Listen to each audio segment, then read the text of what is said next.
আসসালামু আলাইকুম। সবাইকে স্বাগত জানাচ্ছি আমার দেশ ডেইজ ইভেন্টসে। সঙ্গে আছি আমি তামান্না মিনহাজ। আমরা আজকে আলোচনা করব ভারত পাকিস্তানের চলমান পরিস্থিতি নিয়ে। তাদের মধ্যে গতকাল যে যুদ্ধবিরতির ঘোষণা এসেছে তাই পুরো অঞ্চলের মধ্যে এক ধরনের স্বস্তির ভাব এনে দিয়েছে। কিন্তু আপাত অর্থে এই স্বস্তি, যেটাকে আমরা স্বস্তি ভাবছি, সেটা আসলেই কতটুকু স্বস্তিকর, নাকি এর মধ্যে কোথাও লুকিয়ে আছে অস্বস্তিও? আজকে সেই বিষয়টি জানবো, পাশাপাশি জানবো ঘটনা প্রবাহের ডেভেলপমেন্ট আজকে কোথায় দাঁড়িয়ে আছে, কি করছে ভারত, কি করছে পাকিস্তান, বা সামনে তাদের কি করার পরিকল্পনা আছে। আর এই বিষয়গুলি জানাতে আজ আমাদের সঙ্গে স্টুডিওতে উপস্থিত আছেন আমাদের ডিপ্লোম্যাটিক করেসপন্ডেন্ট বশির আহমেদ। আসসালামু আলাইকুম বশির, আপনাকে আমাদের অনুষ্ঠানে স্বাগত জানাচ্ছি। ওয়ালাইকুম আসসালাম। কেমন আছেন? আলহামদুলিল্লাহ ভালো আছি। আপনি কেমন আছেন তামান্না? আমিও ভালো আছি আলহামদুলিল্লাহ। যেটা নিয়ে আলোচনা করতে চাচ্ছিলাম, ভারত পাকিস্তানের ঠিক আজকের এই মুহূর্তের অবস্থা কি?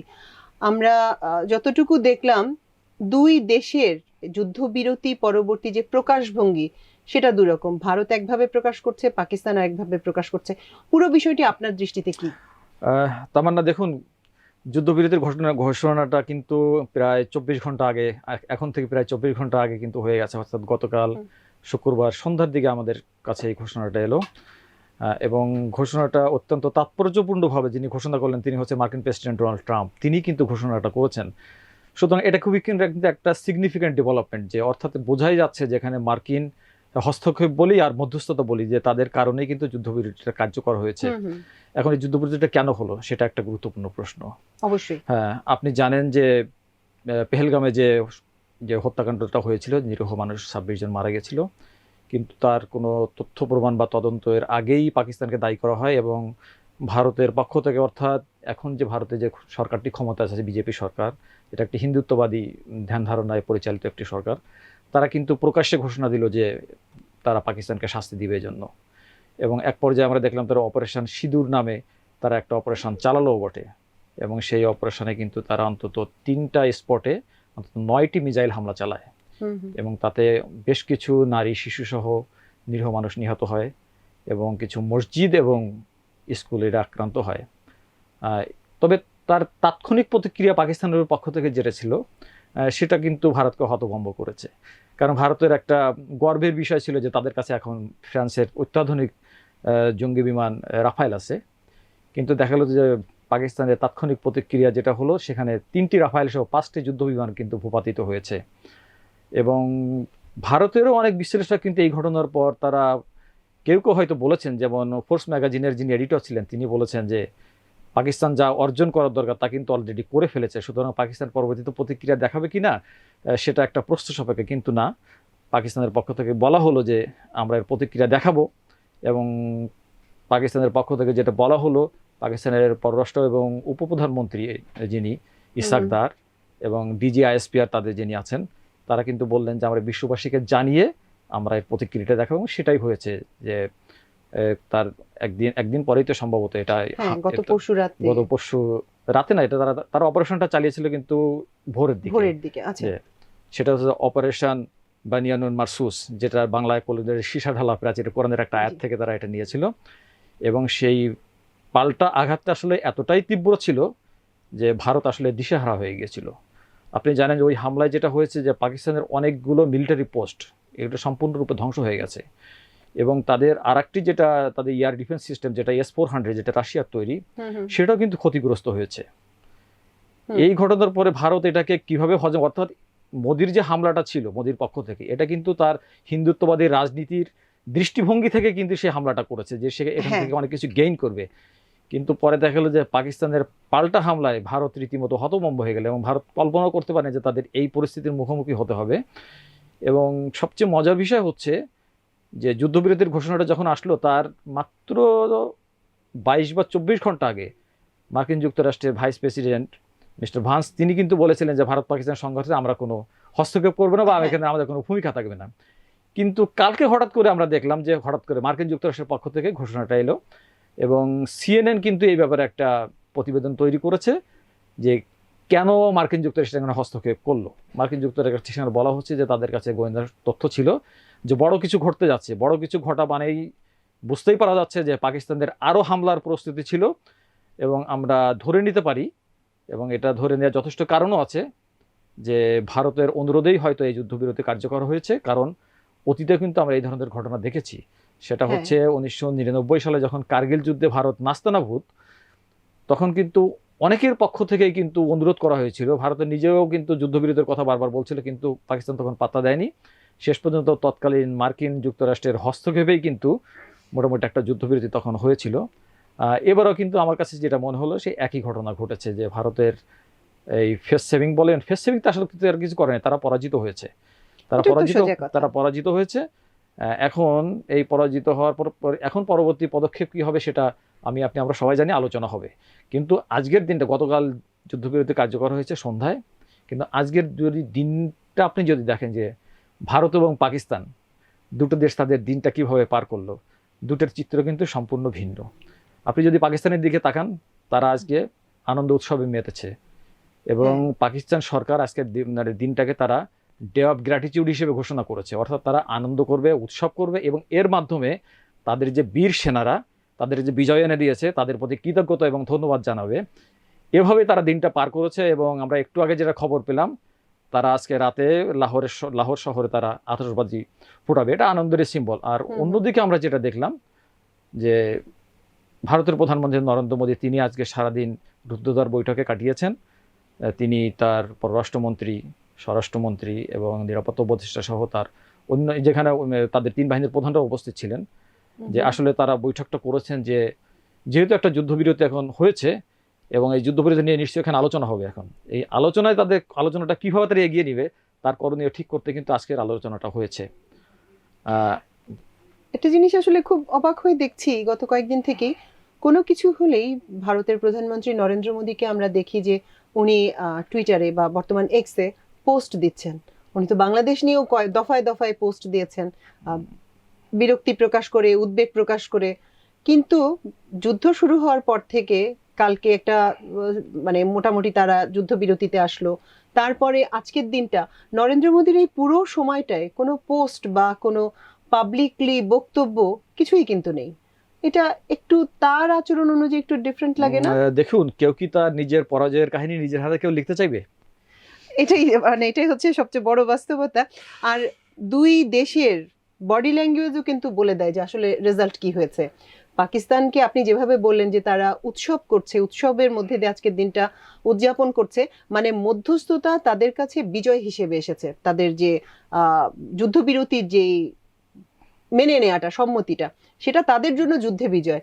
আর ভারতের বডি ল্যাঙ্গুয়েজই বলে দেয় যে এই যুদ্ধবিরতি তাদের পরাজয়ের ইঙ্গিত বহন করে।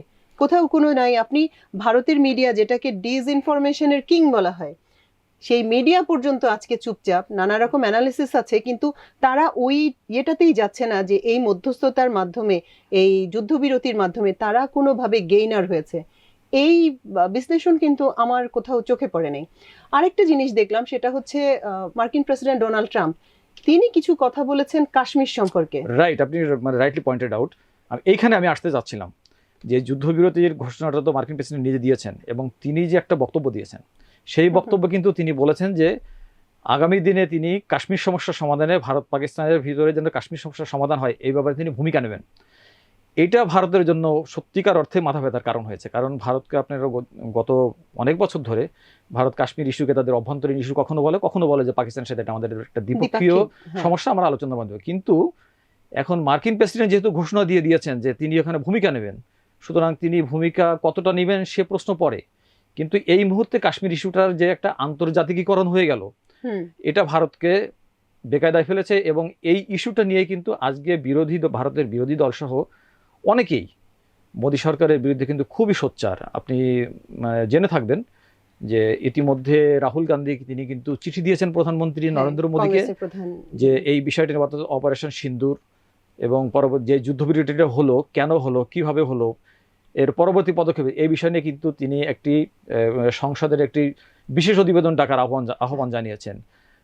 তারপরে আমি কংগ্রেসের আরও অনেক নেতাকে দেখলাম, যেমন একজন মনীষ তিওয়ারি নামে একজন প্রভাবশালী এমপি আছেন, তিনিও কিন্তু এই পয়েন্টটাতে বলেছেন যে কাশ্মীর ইস্যুটাকে আন্তর্জাতিকীকরণ কিভাবে করে ফেললো আর আমাদের সরকার কিভাবে মেনে নিল, এটা আমরা মেনে নিতে পারছি না। তারপর ধরুন ভারতের পক্ষ থেকে যুদ্ধবিরতি ঘোষণার যে ট্রাম্পের ঘোষণার পর তো আনুষ্ঠানিকভাবে ভারতের পক্ষ বলা হয়েছে, পাকিস্তানের পক্ষ থেকে বলা হয়েছে। ভারতের পক্ষ থেকে যিনি বক্তব্য রেখেছেন তিনি হচ্ছে সে দেশের পররাষ্ট্র সচিব বিক্রম মিশ্রি। কিন্তু আমি দেখলাম যে সোশ্যাল মিডিয়াতে বিক্রম মিস্ত্রিকে নিয়ে কিন্তু প্রচন্ড ট্রল চলছে, তীব্র সমালোচনা, যে কেউ তাকে কাপুরুষ বলছেন, কেউ বলছেন ভীরু, কেউ বলছেন গাদ্দার, যা ইচ্ছা তাই বলছেন। তাছাড়া আমি আজকে আর একটা এনআই, সম্ভবত এটা সংবাদ সংস্থা এনআই আছে, তাদের একটা ইউটিউব চ্যানেলে দেখলাম যে শিবসেনার একজন শীর্ষস্থানীয় নেতা তিনি মোদী সরকারকে গাদ্দার বলছেন, এবং তিনি বলছেন যে তিনি অপারেশন সিঁদুর নামে যা করেছেন তাতে সত্যিকার অর্থে আমাদের মা বোনদের সিঁদুরের সাথেই তিনি বেইমানি করেছেন বা গাদ্দারি করেছেন। তিনি বলছেন আমাদের সেনাদের মনোবল ভেঙে গেছে, তারা আজ হতাশায় ডুবে যাচ্ছে, সুতরাং আমরা এটা মানতে পারি না, এবং এমনকি তিনি মোদী সরকারের পদত্যাগ দাবি করেছেন। আচ্ছা, এটা অনেক বড় ডেভেলপমেন্ট, কারণ তাদের নিজেদেরই ছানাপোনা এগুলো সব।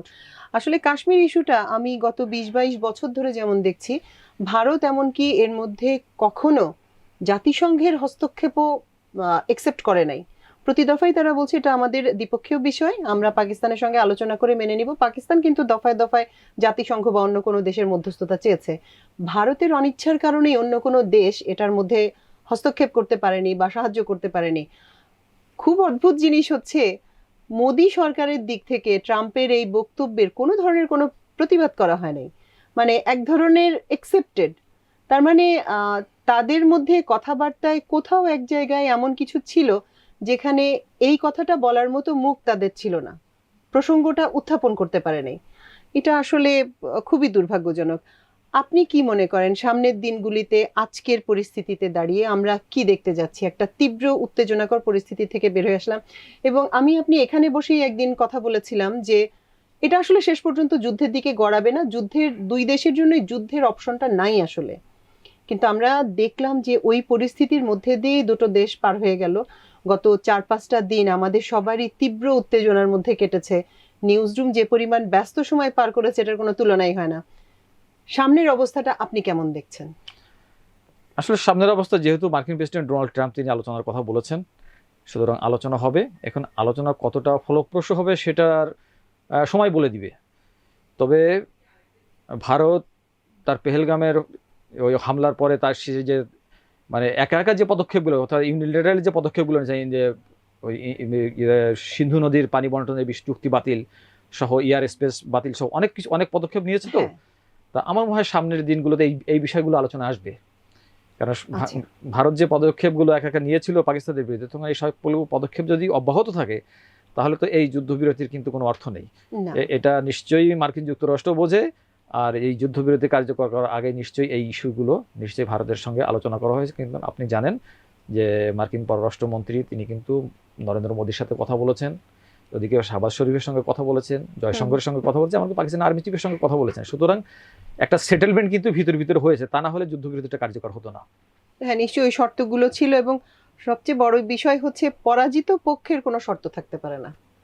হ্যাঁ, সামনে যে আলোচনাটা হবে এখানে একটা জিনিস মাথায় রাখতে হবে, ভারত কিছুটা হলেও ব্যাকফুটে থাকবে এবং পাকিস্তান কিছুটা আপার হ্যান্ড এখানে থাকবে, সেটা থাকবে। তবে এবারের যুদ্ধ কিছু জিনিস আমাদেরকে বড় স্পষ্ট করে বুঝিয়ে দিয়ে গেল। বিশ্ববাজারে ফ্রান্স, আমেরিকা, ইসরায়েলের অস্ত্রের বিশেষভাবে সুনাম আছে, তাদের অস্ত্রের বাজারটা মূলত তারাই নিয়ন্ত্রণ করে। এবার আমরা দেখলাম সেখানে কিছুটা বোধহয় ভারসাম্য এদিক ওদিক হলো। আলোচনায় আসলো চীনের বিমান, চীনের ক্ষেপণাস্ত্র, তুরস্কের ড্রোন, এবং ইসরায়েলের ড্রোনকে আমরা ভূপাতিত হতে দেখলাম। সেখানে বলা হচ্ছে পাকিস্তান থেকে 800-900 ড্রোন ভারতে চলে গিয়েছিল, সেগুলোর ভূপাতিত করার একটি প্রমাণও কিন্তু ভারত দেখাতে পারেনি। পাকিস্তানে তো আমরা অনেক ফুটেজ পেয়েছি যে ভারতীয় ড্রোন পড়ছে, কিভাবে তাকে মিসাইল দিয়ে আক্রান্ত করা হলো, নেমে আসলো তার মানে অবশিষ্টাংশ। অস্ত্রের বাজার নিয়ে আপনার কি কিছু মনে হয়? মানে এটা একটা আলাদা নতুন একটা দৃষ্টিভঙ্গি তৈরি করে দিল, অবস্থা তৈরি করে দিল। দেখুন, এই সফিস্টিকেটেড অস্ত্র বা আমরা যেটা ধরেন এয়ারক্রাফটের কথা যদি বলি, যে মাল্টিরোল ফাইটার জেট যেগুলো, হ্যাঁ সেগুলো আমরা F-16 এর কথা জানি, মার্কিন যুক্তরাষ্ট্রের তৈরি। তারপর ধরুন এই ফ্রান্সের যেটা ছিল এটা রাফায়েল, এই ধরনের বিমান তো ছিল, কিন্তু চীনেরটা খুব একটা আলোচনা ছিল না, কখনোই ছিল না, খুব একটা আলোচনা ছিল না। কিন্তু এই চীনের এই পাকিস্তান কিন্তু খুব বেশি দিন আগে কিন্তু চীন থেকে সরবরাহগুলো পায়নি, খুব অল্প মানে কিছু 2-1 বছর আগে সম্ভবত এটা পেয়েছে। আর তারা যে মিসাইলগুলো ব্যবহার করেছে হুম। মানে চীনে তৈরি মিসাইল, এটা পেয়েছে কিন্তু এই উত্তেজনার মধ্যেই। সুতরাং এখন দেখেছে, এবং তাদের কার্যকারিতা যেটা, এটা তো প্রমাণিত হয়ে গেছে। সুতরাং চীনের দিকে মানুষ এখন ঝুঁকবে। এবং আপনি একটা জিনিস খেয়াল করেছেন যে রাফায়েল বিমান যখন ভূপাতিত হয়েছে এবং এই খবর যখন ইন্টারন্যাশনাল মিডিয়াতে সত্য বলে প্রকাশিত হয়েছে, রাফায়েল যে কোম্পানিটি রাফায়েল তৈরি করে হুম। তাদের শেয়ার বাজারে কিন্তু অনেক দাসো অনেক ইন্টারন্যাশনাল অনেক ধরনের 6% কমে গিয়েছে তাদের কমে শেয়ার। গিয়েছে। সুতরাং এটা একটা জিনিস। আর এই 4 দিনের যে উত্তেজনা বা যুদ্ধ যেটাই বলি, এটা তো শেষ হলো এখন আপাতত, আমরা ধরে নিতে পারি এটা শেষ হলো। এবং এর কিন্তু একটা সুদূর প্রসারী প্রভাব কিন্তু দক্ষিণ এশিয়ার ভূ রাজনীতিতে পড়বে।